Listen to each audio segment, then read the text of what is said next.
I'm working hard every day, juggling the responsibilities of a new parent. It's exhausting, isn't it? Sometimes I need to take a break. Really, thank you for being so caring and thoughtful, dear husband. After undergoing fertility treatments, my husband and I were overjoyed when our daughter arrived, now just 2 months old. Though I was anxious about leaving her, always sleeping right beside me, I knew I couldn't keep pushing myself like this. I'll take you up on that offer. Feeling grateful to my husband, I quickly got ready and headed out for some much-needed shopping, my first time out in a long while. His kindness meant the world to me, that is, until I casually glanced at the baby monitor on my smartphone during my outing. What I saw left me speechless, prompting a frantic call to the police. Hi, I'm Britt, 35 years old, currently on maternity leave from my job at a publicly listed company. I married Matt a year ago. He's a bit older than me. We tied the knot in our mid-20s, earlier than most of our friends. But starting a family didn't come easy for us. It seems we're facing disappointment once again. But we're young. There's no rush. It'll happen when it's meant to. Don't let it get you down. Initially, we both thought that we would naturally have children eventually. But as more than 5 years passed, we began to feel anxious. Thinking it was time to see a gynecologist, I discussed it with my husband. Hey, I'm thinking of going to the gynecologist for a checkup. They said it's better if both the husband and wife come. After all, if we don't know where the problem lies, we can't proceed with fertility treatments, right? I have to go too. I don't think there's a problem on my side, though. If that's the case, then it's just a matter of timing, which is fine. Please. After convincing my hesitant husband, we both went for the checkup. The result was that there was no issue with my husband. My body didn't have any problems either, but it seemed my ovulation was unstable. Shall we consider using ovulation-inducing drugs? Yes, please. Approaching 30, I decided to undergo fertility treatment. I visited the gynecologist every month, taking medication and injections according to my menstrual cycle, but getting pregnant was challenging. You know, maybe it's okay to stop trying so hard. Don't you want children? I want a child with you. I knew my husband was concerned about me. However, I couldn't easily stop the treatment I had decided on. Additionally, when I started receiving fertility treatment, it was not covered by insurance. The burden of treatment costs over the years was heavy, and I was close to giving up. Luckily, fertility treatment became covered by insurance last year. I decided to try a little harder. One day, feeling a change in my body, I bought a pregnancy test from the pharmacy and tried it at home. The result was positive. With my heart pounding, I made an appointment for a checkup at the gynecologist. Congratulations, your efforts have paid off. According to the gynecologist, I was about 3 months pregnant. That night, I reported to my husband, who had just come home. That's great. So I'm going to be a father. I have to work harder. My husband, who had just started his own company and was beginning to see success, was happy for us. Since then, my husband started coming home late more often. I thought it was understandable since his work was finally taking off. Sorry I couldn't prepare dinner. It's okay. I'll grab something to eat outside, so don't worry about it. I was relieved by my husband's thoughtfulness as he said this, knowing I couldn't even prepare dinner due to severe morning sickness. I had complete trust in him. Sorry, but I've got work this Sunday, so I'll be out. The client is far away, so I'll be staying overnight. Like that, my husband increasingly had to leave home. I believed he was doing all this for our forthcoming child and never doubted him. As the due date approached and I entered the final month of pregnancy, I asked him, "Hey, will you be there for the birth?" I plan to be, but I can't predict how work will be. There's nothing much I can do about that. Try not to schedule anything, okay? Despite our jokes, when labor started, my husband was at work. He didn't respond to my messages. He only got in touch after the birth was over. I gave birth to a beautiful girl. I was moved by her smallness when I met her for the first time. I wondered if newborn babies were always this tiny. She's so cute. He couldn't be there for the moment of birth, but seeing our newborn daughter, he murmured those words. Even after we returned home, he often smiled tenderly at our daughter. I planned to take a year-long maternity leave. After my maternity leave ended, I found giving birth in my mid-30s physically challenging. I took care of the child and managed household chores from morning till evening. Even though he saw me struggling, my husband didn't help with child care. He just occasionally played with our daughter. I felt tired and sluggish, possibly due to postpartum fatigue. Lately, I've been feeling really tired and sluggish. Maybe it's my age? Hearing this, my husband unexpectedly said, "Next Sunday, I'll take care of her, so why don't you go out and shop at your leisure then? I'll take you up on that offer. Are you sure you'll be okay?" Of course, I'm a father, after all. Trusting his words, I decided to go shopping for the first time in a while. When Sunday came, I got ready, put on makeup, and said, "I'll be going now. Take good care of her." Although I was anxious about leaving my daughter, who I hadn't been apart from for even a moment since her birth, I was grateful for my husband's gesture. Walking through the nearby shopping mall, I realized how much fashion had changed while I had been busy with childcare at home. It's the change of seasons. I feel a bit left behind. I felt deeply about the changed atmosphere of the streets, which I would have normally passed without a second thought. I wonder how things are at home. I opened an app on my smartphone. Thinking ahead, I had installed a camera in the room with my daughter's crib. I had set it up so I could check the image and sound in real time from my smartphone.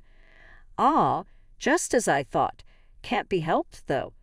The image showed my daughter sleeping peacefully in her crib and my husband sleeping on the sofa with his mouth wide open. I had told my husband about installing the camera for babysitting, but he had responded indifferently, likely forgetting about it. Thinking it was fine since my daughter seemed to be sleeping happily, I was about to let it go when a young woman I didn't recognize appeared from the side of the screen. Who's that? I was confused. Could it be a burglar? Did he forget to lock the door? For a burglar, she was walking around the house too boldly and dressed too neatly. There was nothing secretive about her movements. The next moment, the woman picked up my daughter and smiled warmly. "My precious daughter is going to be taken away. Hurry, notice and stop her." I was filled with a desire to scream at my smartphone. When Matt woke up, far from stopping her, he hugged her from behind and whispered in her ear, "Cute, isn't she? Looks like me." Although it was a whisper and I couldn't hear it clearly, it seemed like his lips moved in that manner. "She's your child after all. I want to raise her together with you. Soon, I also want to raise this child with Jessica. Don't worry, it'll be settled with my wife soon. Is everything going smoothly?" "Yeah, she hasn't noticed anything." Their conversation was clearly audible. "Just a little longer and it'll be over. Wait for me." Yeah, I wished it were a lie. However, it was a sad reality. That's right, I should consult the police. Somehow calming my confused mind, I rushed to the nearest police station. I showed the officer the situation of my husband and his affair partner through the video playback on my smartphone. They are indeed saying some dangerous things, but it's unclear what exactly they mean. This woman might just be a friend who happened to visit. Why not talk to your husband if it really bothers you? That made me consider the possibility of jumping to conclusions. My husband could have friends I don't know about, and once I start doubting, there's no end to it. I understood. Thank you very much. Contact us anytime if something happens. I left the police station and went home for the time being. "I'm home. Were you a good girl?" I spoke to my sleeping child with an exaggerated reaction. "Yeah, she was surprisingly quiet, kind of anticlimactic, but you've been doing great with the daily child care. Did you enjoy your break today?" He was acting as usual, seemingly unaware of what I had seen. Did anyone come over while I was gone? No, nobody came over. But why? My husband lied. If he had admitted someone visited, my doubts might have been cleared, but he chose to hide the visit. That means he thinks it's something I shouldn't know about. No, just asking.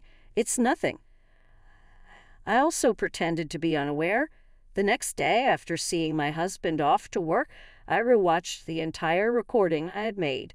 It was indeed the scene of my husband's affair, as I thought. The two of them were embracing boldly next to our child's crib. I felt nauseated beyond sadness. Hey, which one do you like more, me or your wife? Obviously, the younger Jessica. That woman past her prime is of no use to me anymore. Such conversations were unfolding. How's that plan going? It seemed they were planning something against me. Yeah, I'll handle it smoothly without getting caught. It'd be pointless if it got out. With a lecherous smile completely different from the one he showed me, my husband grinned. This was his true nature. I was furious with myself for not realizing it all this time. She thinks the sluggishness in her body is because her physical strength hasn't returned after giving birth. That's our chance. What does he mean by that? Isn't my body's sluggishness due to postpartum effects? But you've thought it through well, haven't you? The young woman in the video said, impressed. Unaware of what was being done to me, I trembled with fear.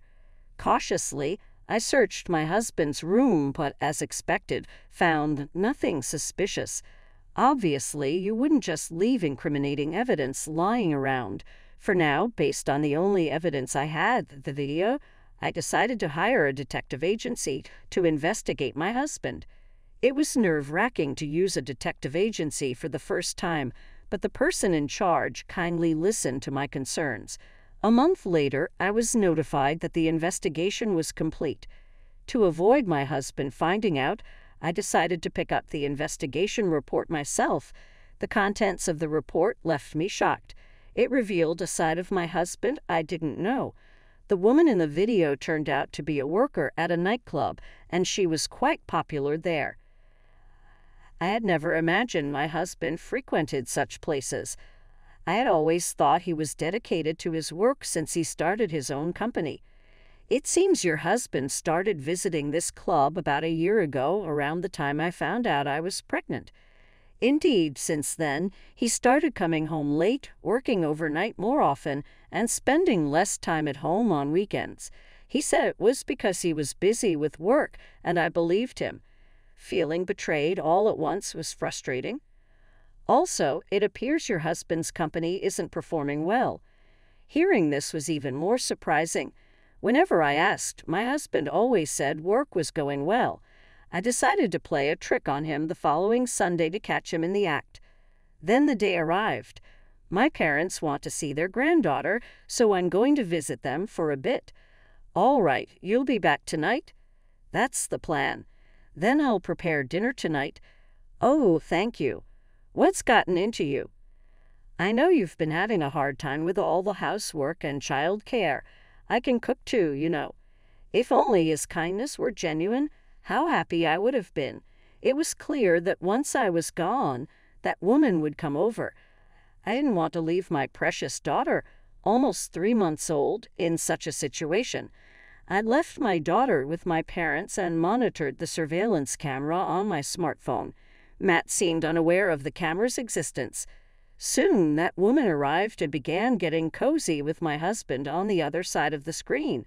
I saved this video as evidence for later compensation claims. Despite not wanting to watch, I kept my eyes glued to the screen to not miss any indisputable evidence. At my husband's request, or so it seemed, the woman reluctantly started cooking. He said he would prepare it, yet he planned to serve me something made by his affair partner. I was furious. The woman appeared to be making pasta. My husband brought another pot, divided the pasta, and mixed something from a jar into it. Securing that jar and the contents of the pot could be crucial evidence. I timed my return home to when the woman was likely to leave. Welcome back. That was quick. Where's the kid? She fell asleep, so I decided to leave her at my parents' house for today. I see. I made pasta. You're going to eat right. He went to the kitchen and brought out a plate of pasta for me. You've got a bigger portion there. I'm really hungry. Let's swap. No sooner had I said it, I swapped the plates in front of my husband with mine. Ah, Matt seemed about to say something. But what's wrong? Is something the matter? I started eating the pasta without waiting for an answer, and he fell silent. No, it's nothing. Aren't you going to eat? Oh yeah, I'm not that hungry right now. I'll eat later. Considering that the first serving of pasta you brought was quite large, wasn't it? Why is that? Just out of habit, I guess. I'll have the pasta left in the pot tested along with the one you served. What do you mean? I saw you adding something to the pasta pot. Matt looked at me, his eyes wide with shock. Didn't I tell you I installed a camera for babysitting? As I said this, Matt lunged at me. Just then, the doorbell rang. Matt stopped in his tracks. I took the opportunity to open the door and let in the person outside. The one who rang the doorbell was a police officer whom I had contacted from my smartphone on my way home. Matt, attempting to flee, was apprehended on the spot by the officer. The police investigation found a substance called arsenic in the pasta. The same substance was detected in the jar Matt had. It seems he had been secretly mixing it into my food and drinks little by little without my noticing. This was partly to blame for my physical ailments. Panicked that his plan to weaken me gradually wasn't working as fast as he'd hoped, Matt decided to serve me a pasta laced with a lethal dose. Jessica, the woman involved, had also been scamming money from other patrons at the nightclub, and unfortunately, my trusting husband was one of her victims. Naturally, I pursued legal action against her because she colluded with my husband to harm me. With a substantial life insurance policy in place, it appeared he intended to settle this company's debts and stage a comeback. However, poisoning me not only jeopardized the insurance payout, but also exposed him to arrest. I can't fathom why my husband embarked on such a futile course of action. I divorced him and moved back to my parents' home with our daughter. His parents, seeking to make amends for their son's actions, offered financial compensation and committed to supporting our child. They reassured me about financial concerns, assuring me Matt would assume responsibility upon his release from prison. My maternity leave is nearing its end. Despite the challenges of this past year, I'm determined to forge ahead and build a strong life for my daughter and myself.